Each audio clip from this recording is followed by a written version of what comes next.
എപ്പിസോഡിന്റെ opening സീനില് ആ black beard അവനും ഇപ്പൊ സ്ട്രോ ഹാറ്റ് ലൂഫിയുടെയും ടീമിന്റെയും ന്യൂസ് പേപ്പറിൽ വായിക്കും. വാവ്, ഇവര് ശരിക്കും അടിപൊളിയായിട്ടുണ്ട്. ഇവരെ കുറിച്ച് ഓർക്കുമ്പോ എനിക്ക് പോലും അത്ഭുതം തോന്നുന്നു. റോക്കറ്റിന്റെ ഫാസ്റ്റിലാണ് അവരവരുടെ ബൗണ്ടി അത് കൂട്ടിയെടുത്തത്. കുഴപ്പമില്ല, ഇന്നല്ലെങ്കിൽ നാളെ അവർ നമ്മുടെ കയ്യിൽ ചെന്നപ്പെടും. നമുക്ക് എത്രയും പെട്ടെന്ന് യാത്ര തുടരാന്ന് പറഞ്ഞ് അവരടിച്ചു മാറ്റിയ ഒരുപാട് സാധനങ്ങളൊക്കെ ആയി അങ്ങനെ നടക്കുകയാണ്. അപ്പൊ അവിടുന്ന് അങ്ങനെ സൂം ഔട്ട് ചെയ്ത് ലോങ് ഷോട്ടിലായി സാക്ഷാൽ എയ്സ് ആണെങ്കിൽ ഇപ്പൊ ബ്ലാക്ക് ബിയർഡിനെ അങ്ങനെ ഫോക്കസ് ചെയ്തിരിക്കുകയാണ്. എയ്സ് പറയും, ബ്ലാക്ക് ബിയർഡ്, ഞാൻ നിനക്ക് വേണ്ടിയാണ് ഇത്രയും നേരം വെയിറ്റ് ചെയ്തത്. കറക്റ്റ് ആയിട്ട് എന്റെ കയ്യിൽ വന്ന് പെടുമെന്ന് ഞാൻ ഒരിക്കലും കരുതിയില്ല. ഇവിടെ ബ്ലാക്ക് ബിയർഡിനാണെങ്കിൽ എയ്സിനെ കണ്ട് ഒരുപാട് സന്തോഷാവും. ഹേയ് റേസ്, എത്ര നാളായി നമ്മൾ കണ്ടിട്ട്. ഇപ്പൊ കാണാൻ കഴിഞ്ഞതില് എനിക്ക് ഒത്തിരി സന്തോഷമുണ്ട്. എയ്സ് ആണെങ്കിൽ കലി കയറി അവന്റെ പല്ല് കടിക്കും. എന്നെ ഒരു കാരണവശാലും നീ കമാൻഡർ എന്ന് വിളിക്കാൻ പാടില്ല. എന്നെ ഇഷ്ടപ്പെടുന്ന റെസ്പെക്ട് ചെയ്യുന്നവർക്ക് മാത്രമേ അത് വിളിക്കാനുള്ള അവകാശമുള്ളൂ. ഇത്രയും കാലം കൊണ്ട് നീ നിനക്ക് പറ്റിയ ഒരു ടീമിനെ തന്നെ ക്രിയേറ്റ് ചെയ്തെടുത്തല്ലേ. നല്ല കാര്യം, നിന്റെ വളർച്ച കണ്ട് എനിക്ക് സന്തോഷമുണ്ട്. അതിന് ബ്ലാക്ക് ബിയർഡ്, എനിക്കും നിന്നെ കണ്ടതിൽ ഒത്തിരി സന്തോഷമുണ്ട്. പക്ഷെ ഞാനെങ്ങനെ ഇവിടെ ഉണ്ടെന്ന് നീ കണ്ടെത്തി? എനിക്കറിയാം ഇന്നല്ലെങ്കിൽ നാളെ നീ എന്നെ തേടി വരുമെന്ന്. അതുകൊണ്ട് തന്നെ ഒരു നല്ല ഓഫർ തരാനാണ് ഇത്രയും കാലവും ഞാൻ കാത്തിരുന്നത്. നിനക്ക് കിട്ടാവുന്നതിൽ വെച്ച് ഏറ്റവും ബെസ്റ്റ് ഓഫറാണിത്. എന്റെ ടീമില് നിനക്ക് വന്ന് ചേരാം. നിനക്ക് ആവശ്യമായിട്ടുള്ള എല്ലാ കാര്യങ്ങളും ഞാൻ നിനക്ക് തരാൻ തയ്യാറാണ്. എന്റെ പവറിനെ പറ്റിയും എന്റെ ടീമിന്റെ സ്ട്രെങ്തിനെ പറ്റിയും നിനക്കറിയാലോ. സോ അതുപയോഗിച്ച് ഞാൻ ഈ ലോകം തന്നെ ഭരിക്കാനായിട്ട് പോവാണ്. എന്റെ കൂടെ നിൽക്കുകയാണെങ്കിൽ തീർച്ചയായിട്ടും നിനക്ക് ബെനിഫിറ്റ്സ് മാത്രമേ ഉണ്ടാവൂ. വൈറ്റ് ബിയർഡിന്റെ കാര്യം അത് ഓൾമോസ്റ്റ് തീരാനായി. അവൻ അധികം വൈകാതെ തന്നെ എക്സ്പയർ ആവും. പിന്നീട് എന്റെ മുൻപിലുള്ള വലിയൊരു പ്രതിസന്ധി അത് ആ സ്ട്രോ ഹാറ്റ് ലൂഫിയും ടീമുമാണ്. അവരെനിക്ക് വലിയ ഇരകളെയല്ല, അവരെല്ലാത്തിനെയും പിടിച്ച് ഞാൻ ആദ്യം ഗവൺമെന്റിന് ഗിഫ്റ്റ് ആയിട്ട് കൊടുക്കും. അത് കേട്ട് എയ്സ് അവൻ ഒരു സെക്കൻഡ് ഷോക്കാവും. എയ്സിന് മനസ്സിലാവും എയ്സിന്റെ ബ്രദറാണെന്നുള്ള കാര്യം അറിയില്ല. അതുകൊണ്ടാണ് അവൻ അങ്ങനെ സംസാരിച്ചത്. അങ്ങനെയാണെങ്കിൽ ഈ നിമിഷം തന്നെ നിങ്ങളുടെ കഥ ഞാൻ കഴിക്കും. സ്ട്രോ ഹാറ്റ് ലൂഫി അവൻ മറ്റാരുമല്ല, എന്റെ ബ്രദറാണ്. എയ്സ് അത് പറയേണ്ട താമസം ബ്ലാക്ക് ബിയർഡിന്റെ ഒരു അസിസ്റ്റന്റ് അവൻ കറക്റ്റായി എയ്സിനെ ഷൂട്ട് ചെയ്യും. പക്ഷെ നമ്മുടെ എയ്സ് അവൻ ഓൾറെഡി ഫയർ കൊണ്ടുണ്ടായതാണ്. വളരെ സിമ്പിളായി അവൻ ആ ബുള്ളറ്റ് അങ്ങനെ അബ്സോർബ് ചെയ്തെടുത്ത് അവന്റെ കൈ നീട്ടി അതിലൂടെ അറഞ്ചം പൊറഞ്ചം ഇപ്പൊ ബ്ലാക്ക് ബിയർഡിനെയും അവന്റെ സോൾജിയേഴ്സിനെയും ഷൂട്ട് ചെയ്യാണ്. പൈററ്റ്സ് ടീം ആണെങ്കിൽ പേടിച്ചു വരച്ച് രക്ഷിക്കടാ എന്ന് നിലവിളിച്ച് അവിടുന്ന് ഓടാനായിട്ട് തുടങ്ങും. ഇവിടെ ബ്ലാക്ക് ബിയർഡ് ആണെങ്കിൽ ഫുൾ കലിപ്പില് എയ്സിനെ അറ്റാക്ക് ചെയ്ത ആ രണ്ടുപേരെ അവരടുത്തേക്ക് വിളിച്ച് ഇപ്പൊ ദേഷ്യപ്പെടാൻ തുടങ്ങും. You are unbelievable. നിങ്ങളുടെ രണ്ടുപേരുടെയും തലയില് കളിമണ്ണാണോ? നമുക്കൊരിക്കലും അവനുമായിട്ട് ഏറ്റുമുട്ടി നിൽക്കാൻ കഴിയില്ല. അവരത് പറയുന്ന സമയത്ത് തന്നെ എയ്സ് അവന്റെ ഫയർ പവർ വെച്ച് അവരെ അറ്റാക്ക് ചെയ്യും. ബ്ലാക്ക് ബിയർഡ് ആണെങ്കിൽ അവന്റെ ബോഡിയിൽ പടർന്നു പിടിച്ചെത്തി അതെങ്ങനെയെങ്കിലും കെടുത്താൻ ശ്രമിക്കും. അതേസമയം എയ്സ് അവന്റെ ഫുൾ ബോഡി അത് തീയാക്കി മാറ്റി ബ്ലാക്ക് ബിയർഡിന്റെ തൊട്ടടുത്തെത്തും. ബ്ലാക്ക് ബിയർഡിന്റെ ഹാർട്ട് ബീറ്റ് അത് കൂടാനായിട്ട് തുടങ്ങും. അവൻ ചോദിക്കും, നീ എന്നെ മുഴുവനായിട്ടും കത്തിയരിക്കാൻ പോവാണോ? ഒരു കാരണവശാലും നീ അങ്ങനെ ചെയ്യാൻ പാടില്ല. നമ്മളെല്ലാവരും ഒരേ ടീമല്ലേ? നിന്റെ സംശയം അത് സത്യം തന്നെയാണ്. 4th ഡിവിഷൻ കമാൻഡറിനെ കൊന്നത് അത് ഞാൻ തന്നെയാണ്. പക്ഷെ ഒരു കാര്യം നീ മനസ്സിലാക്കണം, ഞാൻ കണ്ടുവച്ച ഡെവിൾ ഫ്രൂട്ട് അതിന്റെ മേലെയാണ് അവൻ കൈവച്ചത്. ആക്ച്വലി നിനക്കൊരു കാര്യം അറിയോ? ഒരുപാട് വർഷങ്ങളായി ആ വൈറ്റ് ബിയർഡിന്റെ ആട്ടും തുപ്പും കേട്ട് ഞാൻ ആ കപ്പലില് ഒരു അടിമയെ പോലെ ജീവിച്ചത് ആ ഡെവിൾ ഫ്രൂട്ടിന് വേണ്ടി മാത്രമായിരുന്നു. അവസാനം എന്നെ മണ്ടനാക്കി ആ ഒരു ഡെവിൾ ഫ്രൂട്ട് അവൻ കൈവശപ്പെടുത്തി. അപ്പൊ എന്റെ മുൻപില് മറ്റൊരു വഴിയുമില്ലായിരുന്നു. അവനെ കൊന്നുകളയുക എന്ന ഡിസിഷനിലേക്ക് ഞാൻ വേഗം തന്നെ എത്തിയതും അവനെ കൊന്നതും ആ ഫ്രൂട്ട് കൈക്കലാക്കിയതും വളരെ പെട്ടെന്നായിരുന്നു. ഞാൻ കരുതിയതുപോലെ തന്നെ ആ ഡെവിൾ ഫ്രൂട്ട് കഴിച്ച് ഇപ്പൊ എന്റെ പവർ അത് ഭയങ്കര കൂടുതലാണ്. എന്റെ പവർ അത് ഡാർക്ക്നെസ് ആണെന്ന് പറഞ്ഞ് വലിയൊരു സ്മോക്ക് അവൻ ക്രിയേറ്റ് ചെയ്യും. ആ ടൗണിലുള്ള ജനങ്ങളാണെങ്കിൽ അത് കണ്ട് പേടിച്ച് വീണ്ടും ഓരോ ഭാഗത്തേക്ക് ചെതറി ഓടും. ഇവിടെ ബ്ലാക്ക് ബിയർഡ് ആണെങ്കിൽ അവൻ അടിച്ചു പറയും, നിന്നെ കൊണ്ട് ഇനി എന്നെ കൊല്ലാനായിട്ട് കഴിയില്ല. ആക്ച്വലി ഈ ഒരു ഡെവിൾ ഫ്രൂട്ടിന്റെ പവർ അത് ശരിക്കും വളരെ റയർ ഓഫ് റയറസ്റ്റ് ആണ്. ഇനി വേണമെങ്കിൽ ഈ പവറിന്റെ ഏറ്റവും എക്സ്ട്രീം ലെവൽ ഞാൻ നിനക്ക് കാണിച്ചു തരാം.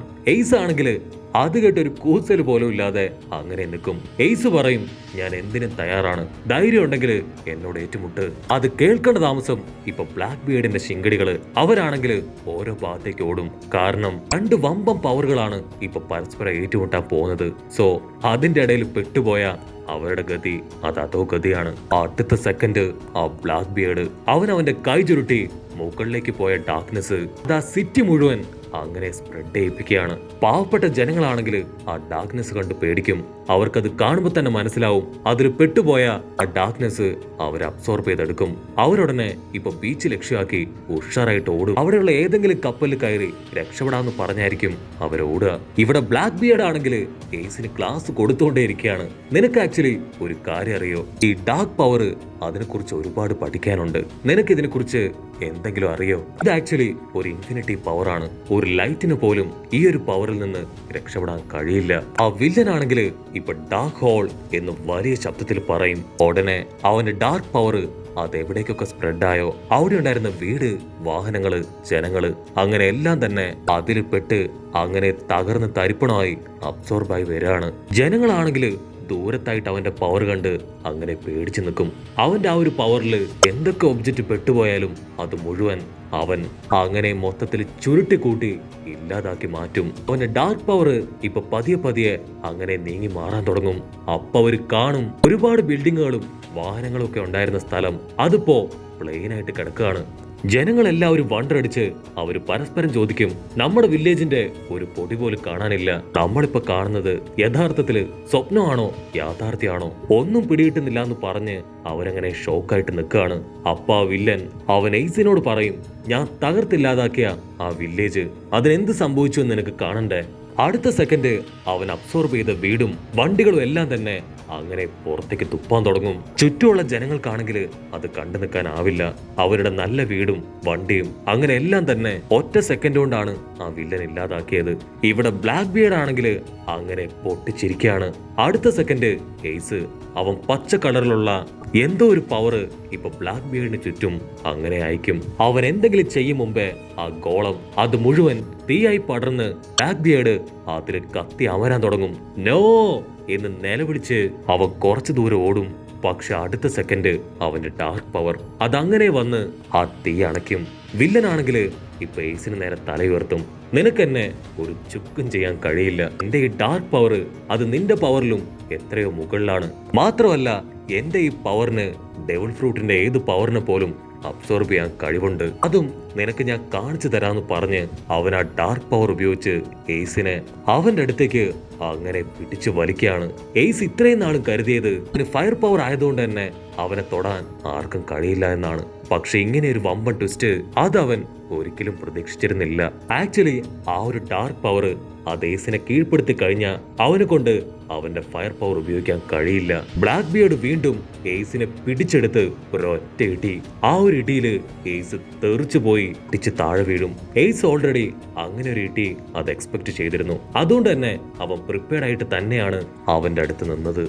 വില്ലൻ വീണ്ടും അവന്റെ ഗ്രാവിറ്റി പവർ ഉപയോഗിച്ച് എയ്സിനെ പിടിച്ചു വലിക്കും. എയ്സ് അവന്റെ ഫയർ ഉപയോഗിക്കുമെങ്കിലും അത് വില്ലന്റെ മുൻപിൽ വിലപ്പോവില്ല. പക്ഷെ എയ്സിന്റെ പവർ അതൊരു കത്തി പോലായി മാറി അവന്റെ നെഞ്ചിൽ കുത്തും. ഉടനെ ബ്ലാക്ക് ബിയർഡ് അവന്റെ കൺട്രോൾ പോയി എയ്സിനെ താഴേക്കിടും. അടുത്ത സെക്കൻഡ് അവർ രണ്ടുപേരും വമ്പം പവറൊക്കെ എടുത്ത് അങ്ങോട്ടും ഇങ്ങോട്ടും പൊരിഞ്ഞ ഫൈറ്റ്. ദൂരത്തായിട്ട് ജനങ്ങള് അവരുടെ ഫൈറ്റ് നോക്കി നിൽക്കും. അവർക്ക് ആ ഫൈറ്റ് കാണുമ്പോൾ തന്നെ പിടികിട്ടും 100% ഇവർക്ക് രണ്ടുപേർക്കും നോർമൽ പവർ അല്ല. അതുകൊണ്ടാണ് സാധാരണമായ പല കാര്യങ്ങളും അവർക്ക് ഈസി ആയിട്ട് ചെയ്യാൻ കഴിയുന്നത്. ഫൈറ്റിന്റെ അവസാനം എയ്സ് അവനാണെങ്കിൽ ഇപ്പൊ വലിയൊരു ഫയർ ബോള് അത് അങ്ങനെ ക്രിയേറ്റ് ചെയ്യും. വില്ലൻ ആണെങ്കിൽ അവന്റെ വലിയൊരു ഡാർക്ക് പവറും അങ്ങനെ ക്രിയേറ്റ് ചെയ്ത് കൊണ്ടുവരും. അങ്ങനെ രണ്ടുപേരും അങ്ങനെ പാഞ്ഞടുത്ത് ഒരൊറ്റ ഇടി. ആ ഒരു ഇടിയില് ഇരുട്ടും വെളിച്ചവും എല്ലാം കൂടിക്കലർന്ന ഒരു പ്രത്യേകതരം പവർ അതങ്ങനെ റിലീസായി പുറത്തേക്ക് വരും. അങ്ങനെ അവർ രണ്ടുപേരും കൂട്ടിമുട്ടി അതിലാര് ജയിക്കും എന്ന് പറയാതെ ഈ ഒരു എപ്പിസോഡും അവസാനിക്കുന്നു. എപ്പിസോഡ് ഇഷ്ടപ്പെടുകയാണെങ്കിൽ തീർച്ചയായിട്ടും ലൈക്ക് ചെയ്യാനും കമന്റ് ചെയ്യാനും ഷെയർ ചെയ്യാനും മറക്കല്ലേ. അടുത്തൊരു അടിപൊളി എപ്പിസോഡുമായിട്ട് കാണുന്നവരെ it's me with Mallu episode.